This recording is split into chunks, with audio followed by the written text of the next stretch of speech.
Hello, my name is Marianne and I'm an alcoholic. I'd like to welcome you to Recovery in Action Life on Life's Terms. This is an open meeting of Alcoholics Anonymous. We're glad you're all here, especially newcomers, in keeping with our singleness of purpose and our third tradition, which states that the only requirement for AA membership is a desire to stop drinking. We ask that all who participate confine their discussion to their problems with alcohol. This is an open Big Book step study meeting where we discuss the 12 steps of recovery as they're written in the Big Book of Alcoholics Anonymous, with the focus on their application in everyday life in recovery. This is the 10th session of the 6th cycle of the workshop that was presented on June 29th, 2024, where we completed step 9. Next week we'll begin step 10. If you would like to contribute to the 7th tradition, you may do so using the QR codes displayed. Contributions are applied towards the group's expenses and support our service offices. Recordings of the workshop are available, and if you would like to be placed on the distribution list, please send an email to recoveryinaction462@gmail.com to receive the links. These links are unlisted and not public. I request that you not share them at the public level or post on any social media sites. The workshop typically begins with a brief meditation in which an inspirational music video is played. Because of copyright restrictions, it cannot be on the video. However, a link is provided, and I suggest you take a minute, view the video, and take a brief meditation for yourself before you begin the workshop. As the recording begins, the workshop is already in session. A special note on this week's recordings. We apologize for the poor quality of the audio at the beginning of the recording. We were experiencing some technical problems at the beginning of the recording, but we're able to rectify them after about the first 6 minutes. So please bear with us for that short period of time on the audio.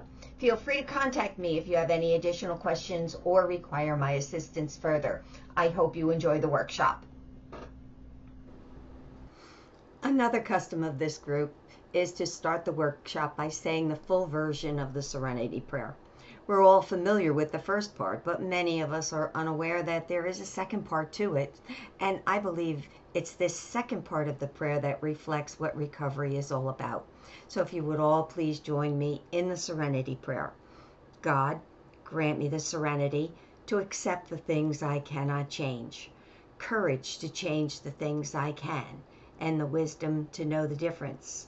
Living one day at a time, enjoying one moment at a time, accepting hardship as the pathway to peace, taking as he did this sinful world as it is, not as I would have it, trusting that he will make all things right if I surrender to his will, that I may be reasonably happy in this life and supremely happy with him forever in the next. Amen. We're going to be picking up today, starting the 9th step, but we'll do a brief view because the whole purpose of this workshop is to start in the Big Book of Alcoholics Anonymous, which is the book of instructions on how to work the 12 steps. And the 12 steps are the set of instructions on how to get rid of the things blocking us off from our higher power, how to get connected to God, and how to stay surrendered from alcohol making our lives unmanageable. Merely reading the book without experiencing it is not helpful because we don't learn how to swim without jumping in the water. Um, and that's what the big book is. So what I do is a very high level overview, and I dive into the book, extract some portions of it, and then we talk about how we do that. So in diving into the cover stage, it states that the big book is the story of how many thousands of men and women have recovered from alcoholism. Recovered means that the problem is removed. I don't have a choice. I don't have to make a choice whether I drink or not because I don't even think about it. I automatically turn to God instead of booze when I'm upset. It's no longer an option to help me solve my problems. Selfishness and self centeredness are gone. I'm no longer angry, fearful, or harmful, and my old destructive ways are replaced by wonderful ones. Then we skip over to the the 8-step promise, uh, the 10th-step promise, I'm sorry, which is on page 84, which states that we have ceased fighting anything or anyone, even alcohol. For by this time, sanity will have returned. We will seldom be interested in liquor. If tempted, we recoil from it as from a hot flame. We react sanely and normally, and we will find that this has happened automatically. We see that our new attitude toward liquor has been given us without any thought or effort on our part. It just comes. That's the miracle of it. We're not fighting it, neither are we avoiding temptation.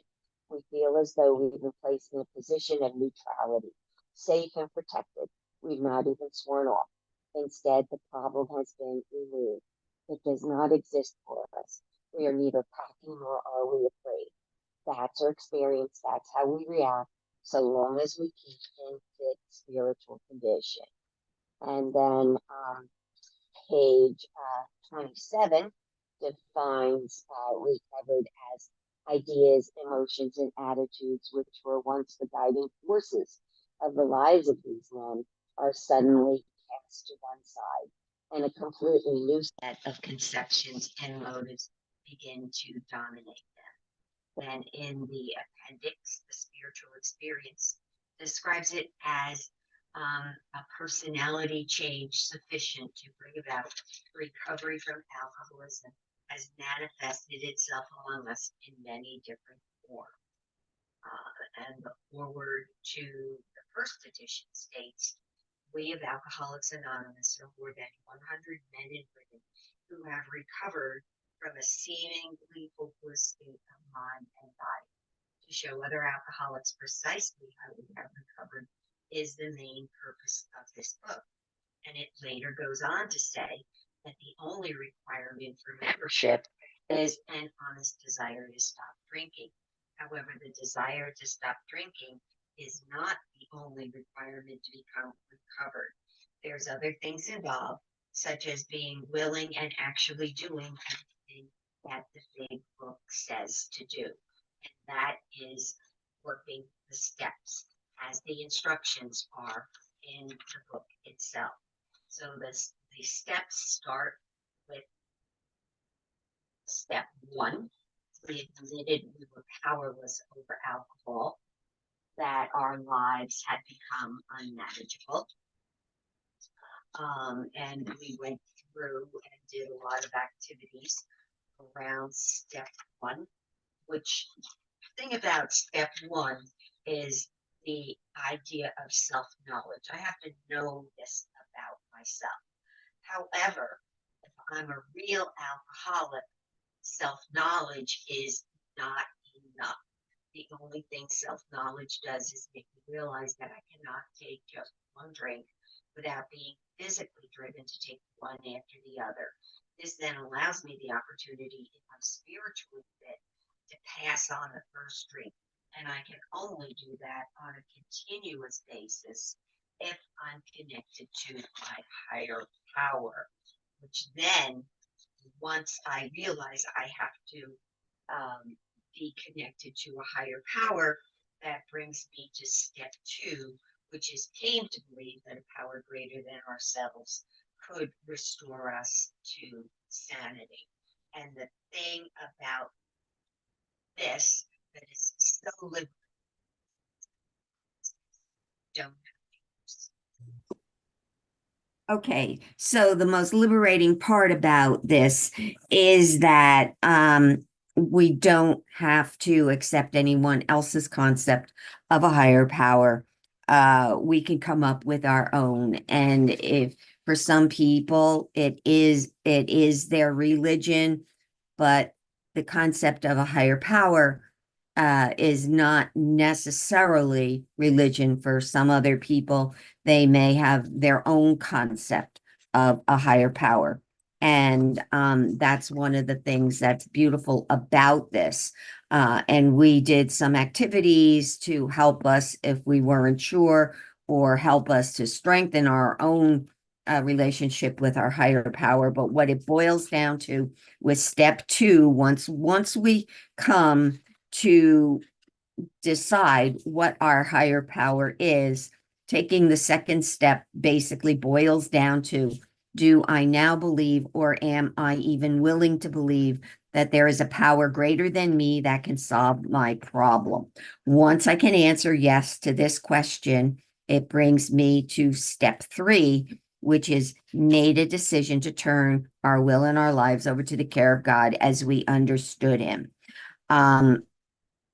We make a decision in the third step. We only do the first portion of this statement, which is we made a decision to turn our will and our lives over to the power of God as we understood him. I'm over to the care of God, excuse me, as we understood him. So we decide to give our higher power a try. We decide, okay, I can't, you can. I've decided I'm going to let you, which brings us to the third step prayer, where we're offering ourselves to God. And then once we make this offering to God, where we offer that you're going to build with me, you're going to use me the way you choose to use me. And therefore, I would help you with thy power, thy love, and thy way of life. I want to be able to do your will always. Once I can make that statement, which is what we call our third step prayer, we're ready for step four so that we can understand what it is that we're working with. Step four is made a searching and fearless moral inventory of ourselves. And when we get into the fourth step inventory, we're looking at ourselves. It consists of 4 actual inventories of our resentments, our fears, and then the harms that we've done to people in our life. The harms based on our sexual conduct and the basic harms just in living our life, excluding our sex conduct. And what we're looking at when we get into these inventories, the purpose of this is to find out what are our character defects. And what we find out when we get into these is that our self-esteem, our pocketbooks, which has to do with our money, our ambitions, our personal relations, including sex, were hurt or threatened. And this is where we look at what these people did to interfere with these things, which brings us again to look at the parts of self. How I feel about myself, which is my self-esteem, my money, which is my pocketbook, my emotional security is how safe I feel in the world. My ambitions are my plans, my goals, and then my personal relationships with other people, and then my sex relations. And when it comes down to, we start to look at where had we been selfish, dishonest, self-seeking, and frightened. And what we're looking at is, even though stuff may not have been entirely our fault, what we're looking at are our faults. And we list our faults. We admit our wrongs. And what it boils down to is 5 main character defects, which are going to come up on all 4 of these inventories. And these 5 main character defects are that I'm selfish. I want what I want when I want it. I'm dishonest. I'm a liar and a thief and a cheat. Self-seeking. I want more and I want it now. And I'm also frightened and I'm inconsiderate. So these are the 5 main character defects. And then these 5 main character defects then boil down into other character defects, which are things like being an approval seeker or a complainer or a control freak, or greedy, or being impatient or judgmental or manipulative or mean-spirited, or being a people pleaser or sarcastic or being self-centered. All of these but they basically boil down into those main 5 character defects. But these other character defects help us to narrow it down a little bit further. And the point of all of this is because, for example, the same situations repeat themselves. Bill mentions some of these in the big book. So, for example, on pages 61 and 62, he lists things like mean, egotistical, indignant, self-pitying, self-centered, and self-delusional. So, this helps to actually get into looking at specifically what are they. And then when we get into steps 6 and 7, it says that we have to be entirely ready to let God remove all of the things which we've admitted are objectionable. And it goes on to say that every single defective character which stands in the way of my usefulness to you and our fellows. So while every character defect falls within the major 5 or a combination of them, it's better to be specific. So for example, if I say people pleasing is really being honest, self-seeking, and frightened all at the same time, but people pleasing is a more accurate description of what I'm actually doing. And we do this because the same situations, if you're anything like me, you're going to find the same situations repeating themselves and repeating themselves and repeating themselves, only the faces and the places are going to change. And we're asking ourselves, why is this happening to me again? And that's because we repeat what we don't repair. It's not the person listed on your resentment inventory, for example, but it's your character defects that are coming into play. So in the 4th step, we want to list what those character defects are, and we went through those activities when we addressed that. Then we're ready for step 5, admitted to God, to ourselves, and to another human being the exact nature of our wrongs.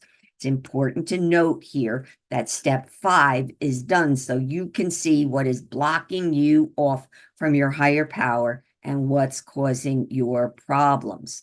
The purpose of step 5 is to have the things blocking you off from your higher power revealed. And once we finish our 5th step, we've completed the instructions for steps 4 and 5, which are the steps that deal with us.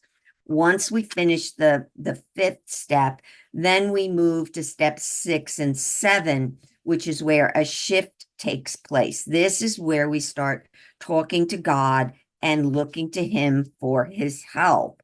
And step 6 is where we were entirely ready to have God remove all these defects of character.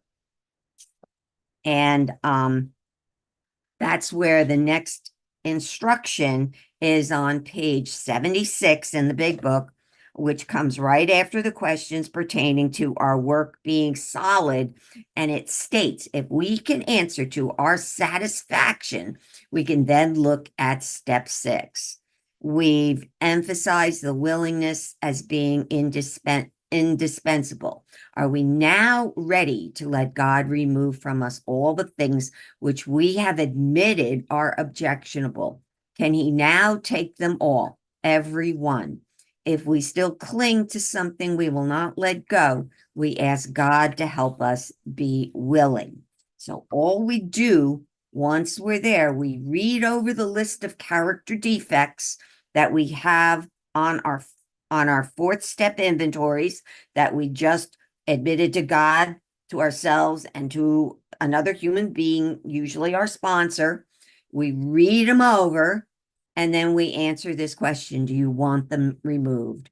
If your answer is yes, then you move on to the 7th step. If you're not willing, this is where you have to start praying for the willingness, because you're not going to be able to humbly ask God to remove them in step 7 if you're not willing to let go of them. So you may need to do some extra prayer work. But we're moving on here to step 7 now.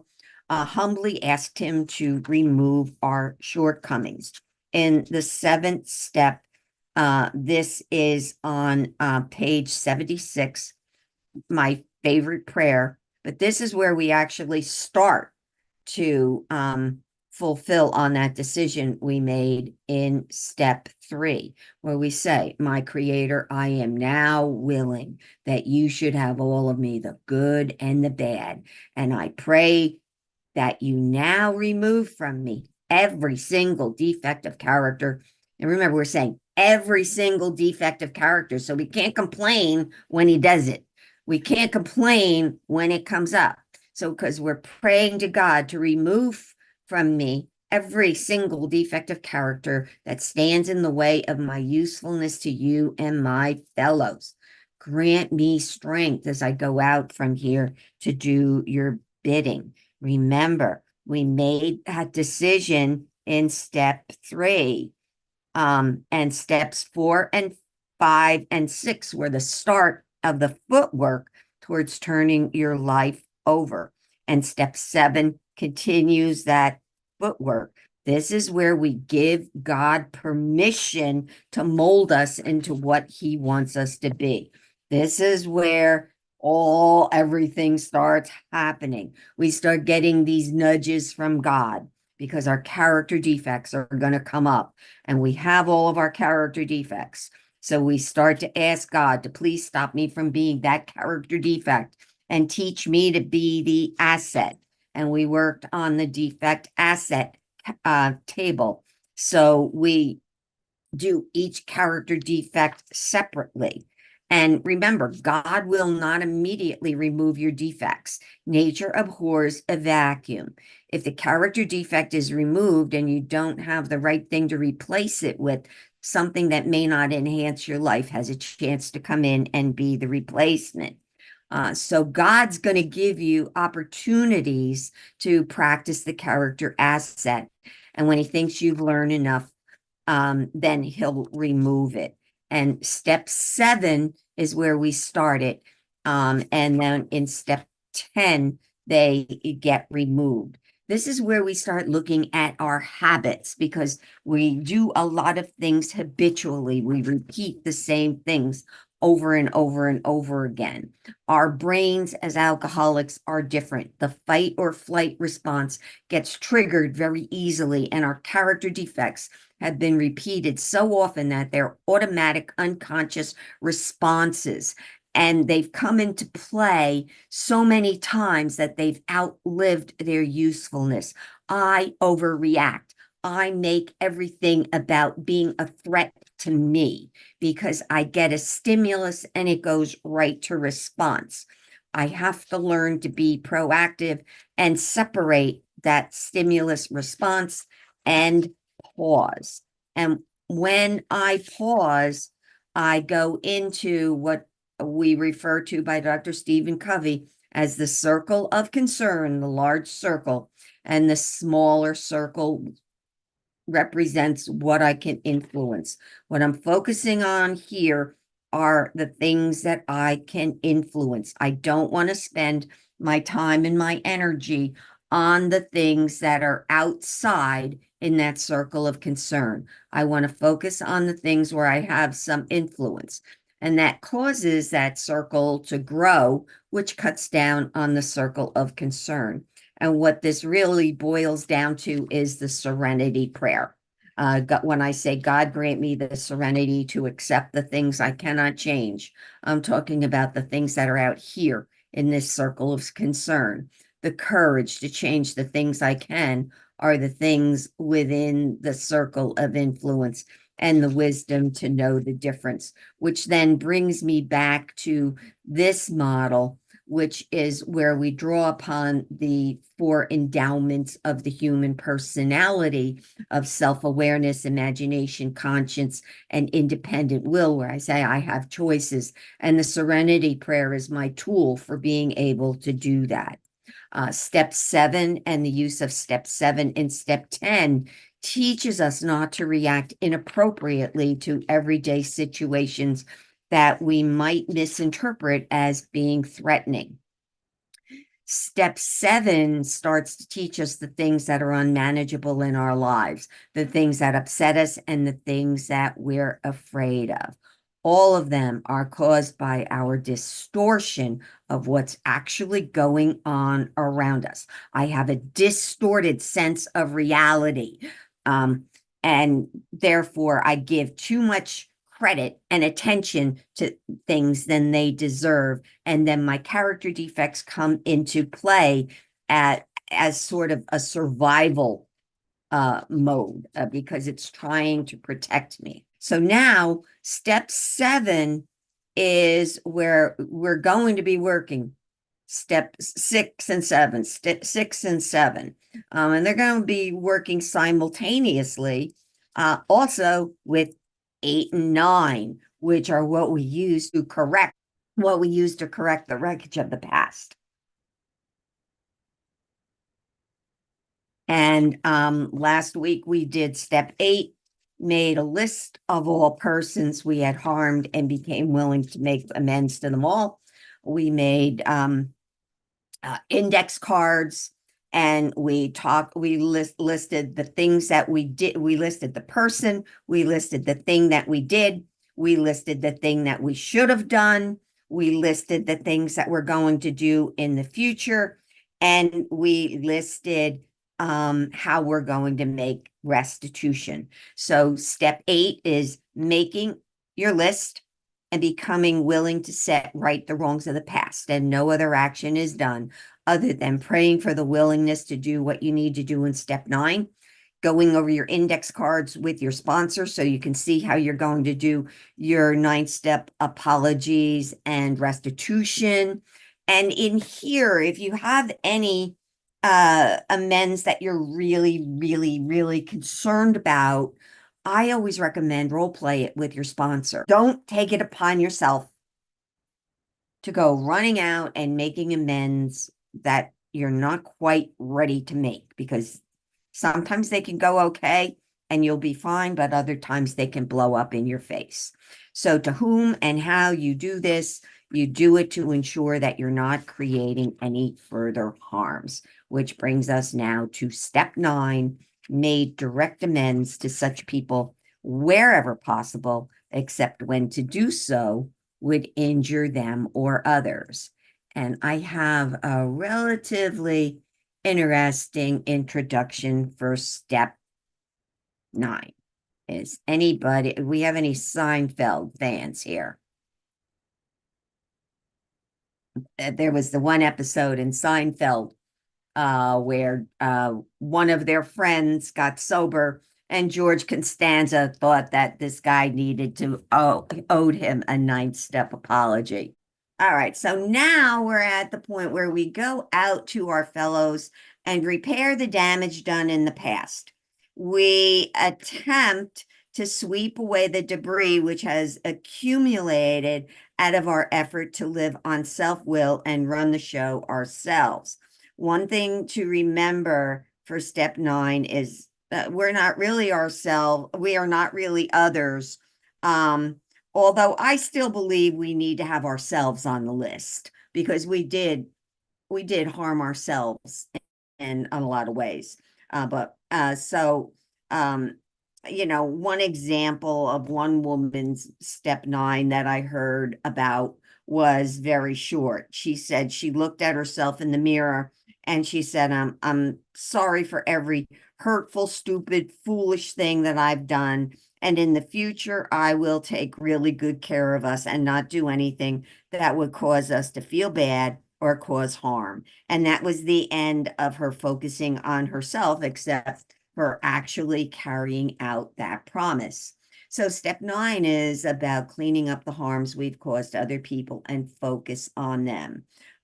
This is where we stop being selfish, self-centered, self-pitying, self-seeking, self-focused, self-depreciating, and any other self word that you can think of, because in step 9, we do not focus on ourselves, but we focus on others, and we focus on making amends for our past behavior. The point is, though, we cannot undo what has been done, and we cannot erase the pain that we've caused. It's going back to that example that I gave at the beginning of the meeting, where we can't drive our car forward by looking at the rear view mirror. We have to be able to look at what's behind us and know what's back there and acknowledge it. But we're moving forward. We have to look ahead, and we have to look at far out, not just what's immediately in front of us, but we have to look at what's coming on down the road as well. So just because we admit hurtful behavior, it doesn't release us from the responsibility for that behavior. And we still need to set those things right and stop causing harm in the future. And that's what the focus should be, on other people. One of the main results, if the steps are done correctly, again, is we stop being that way. We can't undo what's been done, but we want to, and we can't erase what's been done. But we still need to set those things right and stop causing those harms. So when we get into step 9, we use pages 76 through 83 as a guide. And again, I always suggest, before you sit down with the person, before you reach out, talk to your sponsor about each one and put together some sort of an action plan or a game plan. But these are just some points that were extracted, where it says, under no conditions do we criticize or argue.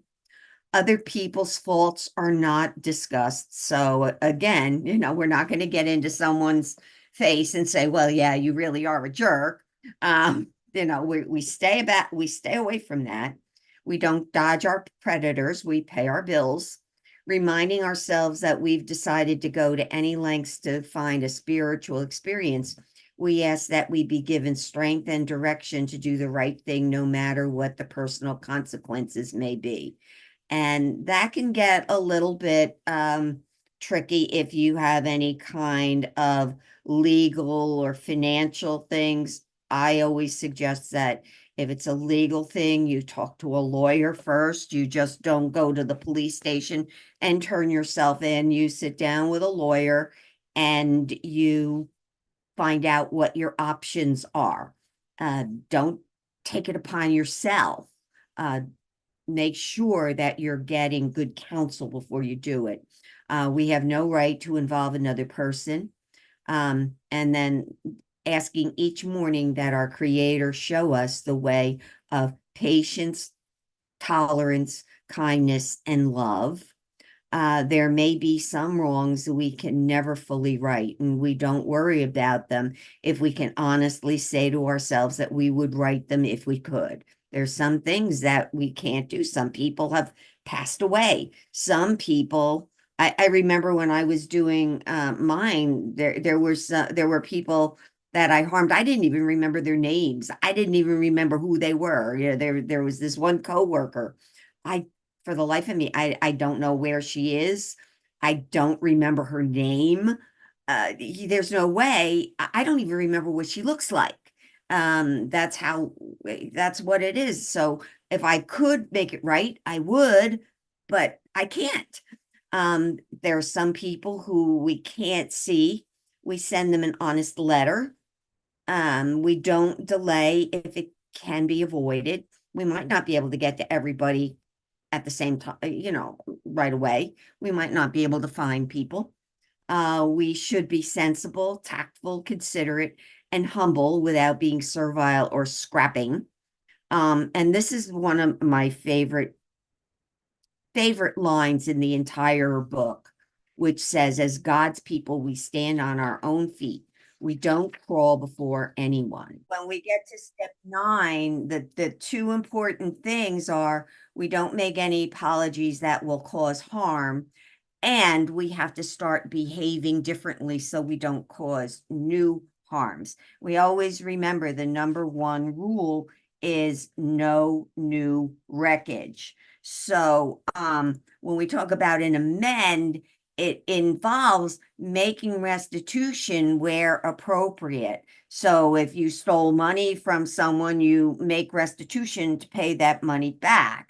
And then you change your ways so that you don't steal anymore, and you apologize where it is necessary, where it's appropriate. Because if you just say I'm sorry without changing your ways, or if you don't make the restitution, it's not making the amend. So saying I'm sorry and not doing anything will not get you any closer to your higher power. And the main thing about this is to amend your ways so that you do not cause the same harm again in the future. It's not about sorry about that, my bad, I'm sorry. We're not about always apologizing. A lot of times I used to always apologize for things that I didn't have anything to apologize for. I was just apologizing for being in existence. When we just a little bit, the word apology comes from the Greek word apologia, which means a speech in one's own defense. An apology without restitution or a sincere desire to change doesn't mean anything. So if all you do is say, I'm sorry, what you're really saying is, I hurt you, I feel bad, now you better forgive me so I feel better. The real amend is when your focus is on the person. You truly want the hurt to be gone, and you're willing to do whatever it takes to make that happen. So we do step 9 to set right the wrongs of the past, to clean up our side of the street. We're getting our stuff out there. So once we do step 9, we're done spending any more time feeling guilty. And if some of the people we've harmed choose to hold on to their pain, or if they choose to bear a grudge, even in the face of our sincere request for forgiveness, we have to realize that we're free from the burden of the wrong, and whatever they do, they do. So when you've completed the previous 8 steps, you're going to be a different person than who you were at step 1. You see, those chains are breaking. Each step gives you the strength to do the next. So after doing step 7, some of your character defects will have either been removed or diminished, and you'll have the experience of acting as if you're the opposite. And this is good because then you don't react inappropriately or retaliate, which means I'm going to get them back. That's where it comes to step 9. Not all step 9 steps go smoothly. And when they don't go smoothly, we have to react appropriately, or otherwise we're going to make it worse. So when you do step 8, you want to set right the wrongs from the past, because now you have God in your life and you begin to realize that the outcome of everything, including your step 9 amends, are totally in your higher power's hands. And by this point in your recovery, that's okay. Which brings us to the 9th step promises, which we hear all the time. I don't think we need to read through them, but it basically comes down to God is doing for us what we could not do for ourselves. And they're always materializing if we work for them. And that's really important about the 9th step. As you know, when we get into the 9th step, we're leaving the realm of where we have 100% control. Up to the 9th step, we've been working with our sponsor, we're doing work, but now we're going into another realm where we're looking at our interpersonal relationships with other people. And we have to be prepared for whatever's going to happen. But when we're trusting God, God's doing for us what we cannot do for ourselves. And we have to trust that God will give us the words that we need to use. He will give us the strength to say whatever it is that we have to say. He will put the people in our life. What this is really talking about is if there's, don't think that if you're hiding something from your sponsor where you think you're never going to talk to this person or you don't want to talk to that person, that's the stuff that you have to talk about. But in the reality of life is there are some things that there are people that we can't contact, but are we amending our behavior? And that's where it says, when they say, are these extravagant promises? We think not. They are being fulfilled among us, sometimes quickly, sometimes slowly. They will always materialize if we work for them. Thank you so much for your participation. I hope you enjoyed the workshop, and if you have any questions, please feel free to contact me. And now, please join me in our closing prayer, which is St. Faustina's Prayer for Mercy. Eternal God, in whom mercy is endless and the treasury of compassion inexhaustible, look kindly upon us and increase your mercy in us, that in difficult moments we might not despair nor become despondent, but with great confidence submit ourselves to your holy will, which is love and mercy itself. Amen.